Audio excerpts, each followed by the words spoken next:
vous emmène en Tasmanie. C'est loin. Avec Tania Young. C'est loin, c'est très très loin. Et vous allez voir, c'est très très beau. Où est-ce que c'est exactement Voyez où la c'est, Tasmanie? oui, la question. C'est au sud de l'Australie. Voilà, regardez, au sud-est de l'Australie. Donc en bas, là, c'est Melbourne. Et en dessous, à 200 km, cette petite île qui est décrochée, c'est la Tasmanie. C'est un État australien. Sa capitale, c'est Hobart. Alors cette île, elle n'est pas très grande. Elle fait 2 fois la taille de la Bretagne, 68 000 km², à peu près 500 000 habitants. Voilà comment je peux vous la décrire assez rapidement. C'est une île donc australienne. Donc il y a des points communs forcément avec l'Australie. De très beaux paysages, très vastes. Bon, il n'y a pas le désert au centre. Donc une nature très dense. Une faune aussi avec beaucoup de marsupiaux qui est en commun avec l'Australie. Et puis le peuplement. Ah ouais, c'est une histoire particulière. Hein. C'est une histoire très particulière. En fait, l'Australie a été colonisée par les Anglais en 1804. Il y avait des aborigènes, malheureusement, ils ont été complètement décimés en Tasmanie. Les colons anglais sont arrivés. Et comment ils ont peuplé ces terres? Eh bien, avec des prisonniers. En fait, c'était les prisonniers de l'Angleterre qui étaient envoyés en Australie comme envoyés au bagne. C'était leur punition. Mais bon, la plupart avaient commis de tout petits larcins, donc étaient assez libres. Et puis, parmi ces prisonniers, il y en avait qui étaient un peu réfractaires. Ceux-là, on les mettait au bagne, dans un pénitencier qui se trouve en Tasmanie. Donc, c'est une vraie partie de l'histoire que l'on trouve là-bas.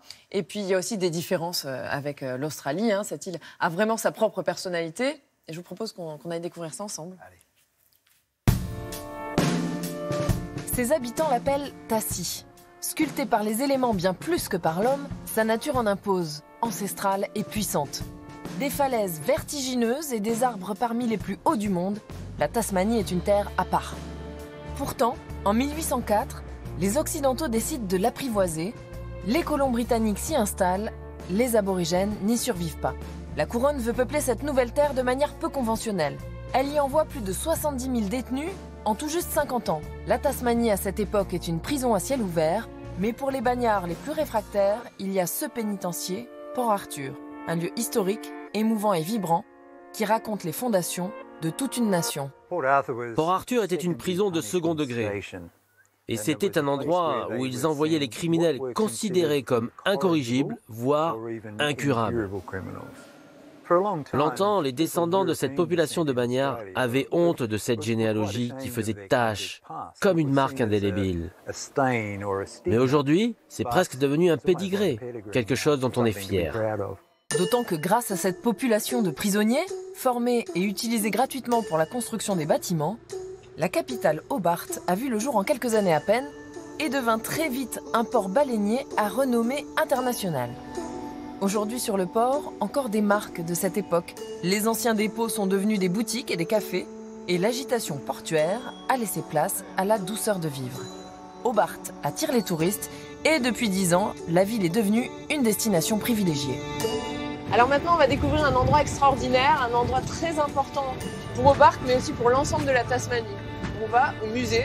On va voir un musée pas comme les autres, ça c'est sûr. Et pour commencer, on va affronter les 99 marches, comme tout le monde. Le Mona abrite une collection privée, éclectique et un peu folle, à l'image de son propriétaire, David Walsh. Il a grandi dans une banlieue pauvre de Hobart, mais en parieur génial, il est devenu milliardaire et a investi son argent dans l'art. Aujourd'hui, il nous invite à plonger dans les abîmes de son musée, à nous perdre dans des galeries labyrinthiques creusées à même le sol, pour aller y déterrer nos émotions les plus enfouies. Avec nous, David Walsh s'amuse. Les visiteurs peuvent découvrir le musée à leur rythme, avec leur propre culture. Il faut que ce soit accessible à tout le monde et que ça donne envie. Alors, si on peut encourager la jeunesse, les adolescents et les plus petits, qui n'ont jamais vu d'œuvre d'art avant, si on peut leur offrir une expérience qui change leur vie, on aura atteint notre but. Dans l'ADN de la Tasmanie, il y a aussi sa faune unique. Pour l'observer confortablement, rendez-vous au centre vétérinaire de Bonorong.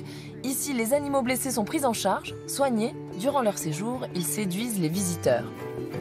L'occasion de découvrir des petites bêtes dont vous n'imaginiez même pas l'existence, comme ce sympathique wombat qui peut atteindre 40 kilos. Cet étrange échidné qui se roule en boule pour échapper aux prédateurs ou encore cet oiseau nocturne qui voudrait qu'on le confonde avec sa branche. Et puis il y a l'emblème du pays, celui que l'on nomme le diable, petit animal discret entre la taupe et la hyène, petit marsupial qui doit son nom à son cri effrayant. Voici le diable de Tasmanie.